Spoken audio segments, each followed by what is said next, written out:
Kasama natin ngayon ang ating best player of the game. Walang iba kundi si Stephanie Adolfo ng BFP Lady Firefighters. Stephanie, congratulations again. Ilang beses ka namin nakita as POG sa mga nakaraang season. And bago ang lahat, ito ang gift pack from UVL family. Stephanie, going 3-0 is a huge statement sa UVL. Paano nyo dadali ng momentum na to para mapanatili nyong undefeated ang BFP sa season na to? Ano lang po, ma'am, continue lang po kami sa pagpa-practice kung ano po yung pinapagawa ng mga coaches namin. Hindi lang po sa pinapagawa ng coaches namin, ma'am. Isa-isa kami, ma'am. Lahat kami dun sa barracks namin, ma'am. Extra, kami, ma'am, workout. Kasi gusto-gusto namin pong manalo. Kaya po, gusto namin to ma-maintain.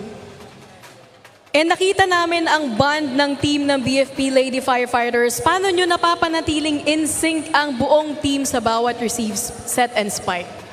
Communication lang po talaga. Ito po yung pinakakailangan po sa team. Communication, teamwork, at saka isa yung goal po namin. Kaya po siguro nagkaganon yung ganon kami ka-band po.